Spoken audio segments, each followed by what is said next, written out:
You guys, what's up? Gonna go ahead and go through a quick little rundown of what I'm looking at here. So let's go ahead and get started.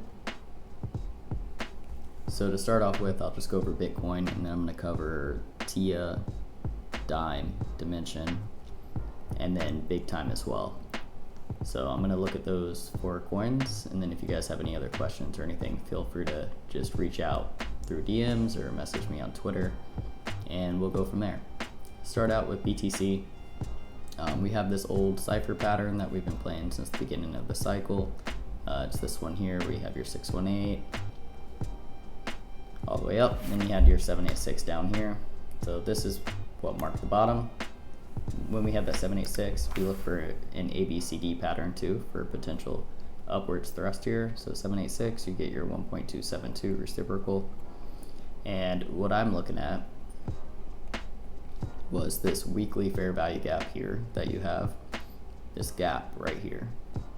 And if you guys want to use a fair value gap indicator, you can use this one right here, ANCHI or however it is, /FEG. You can find it if you just go through indicators and search it, and it'll leave it like these blue colors over here, and when they get mitigated, you can change it where it mitigates wherever the wick goes into to go into that fair value gap.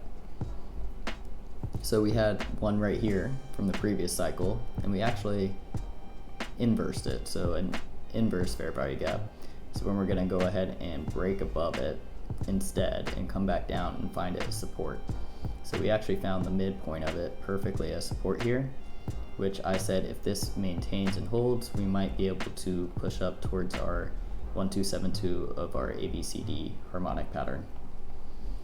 So this was the trade that I took so far.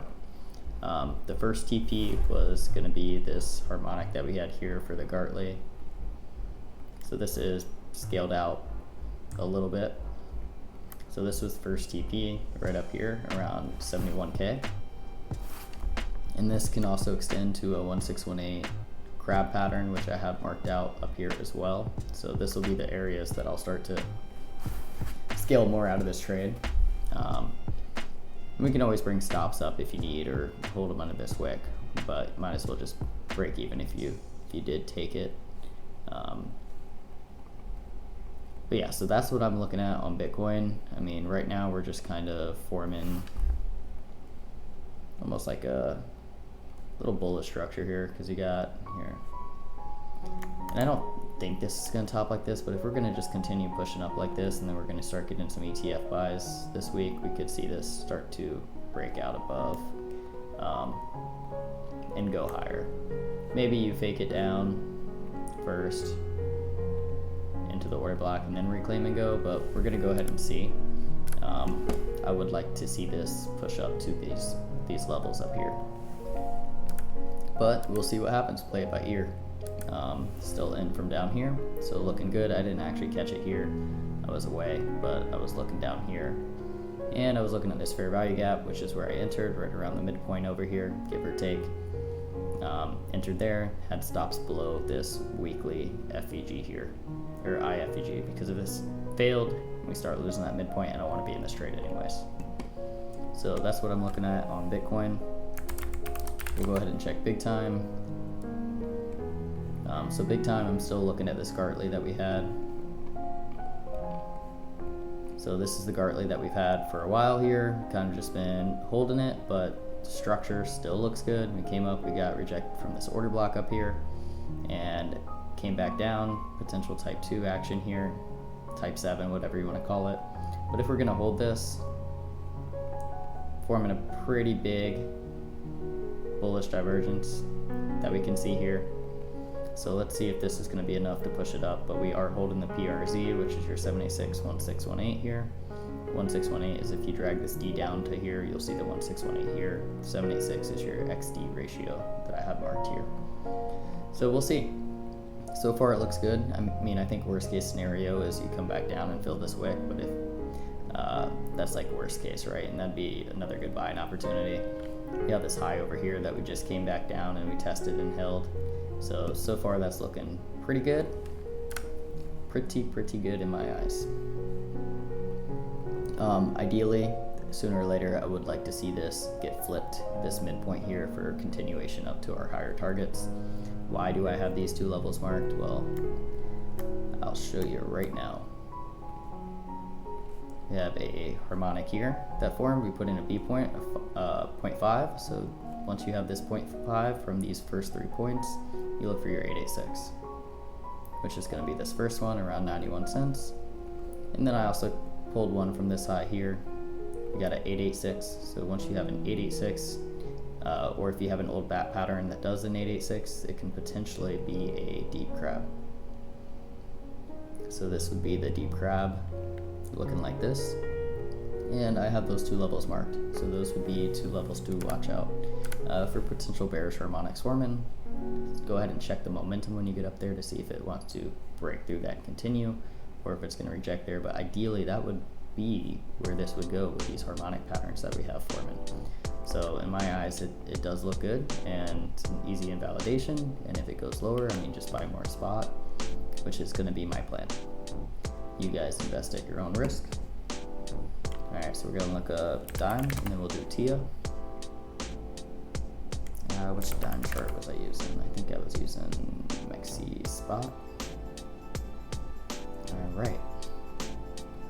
So I've been watching dime for a while here. I have not sold any of my airdrop yet. And we have an old harmonic back here. It was a deep crab, the one I just talked about with the 886, very close. And that finished right around here, 1618, 886, 1618, 2618 almost, and a 0.5, so very good ratios. You can actually mark that level out. I almost had it marked out here, I thought. But anyways, we're holding above that, right? Like we see all these wicks coming down, holding above it, so it looks pretty good here. Wicked all the way down here.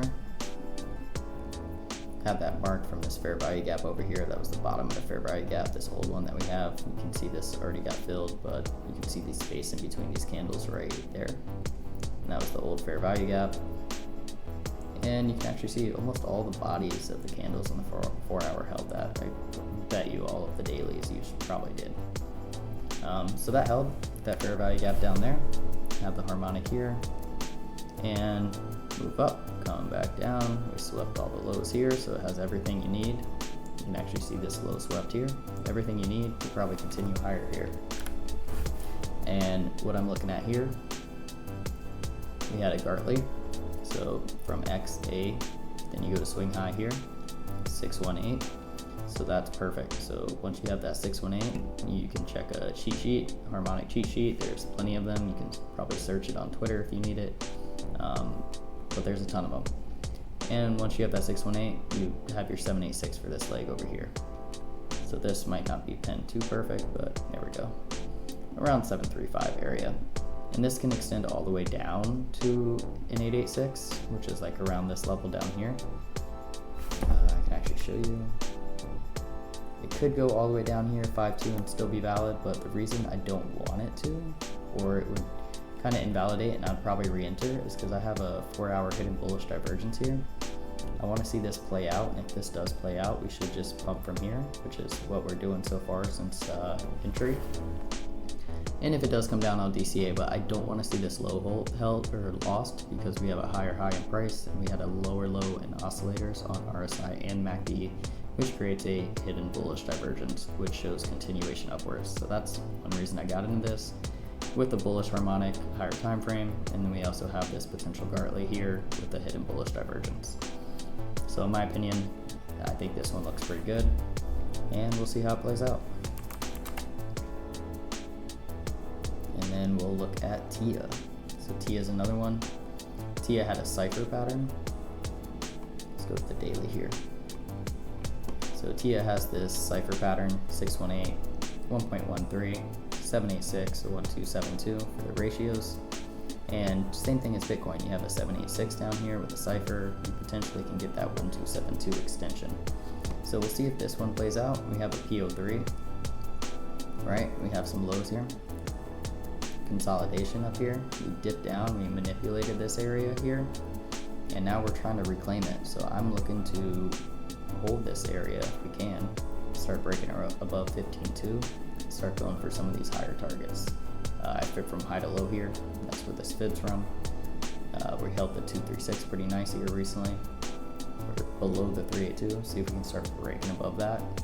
Kind of got another PO3 mini one here too. You can see we had some accumulation, manipulation, and if we can get back above this again, maybe have a mini PO3 for a move up to probably the golden pocket play, 382 to 618. Ideally, all the way up to the 1272 would be ideal, and potentially 1618, 27, but this is my ideal target here. It would complete the ABCD pattern. So that's pretty much what I'm looking at right now. Feel free to ask me any questions if you have any, but just wanted to give you a quick run through and breakdown. I'm built different.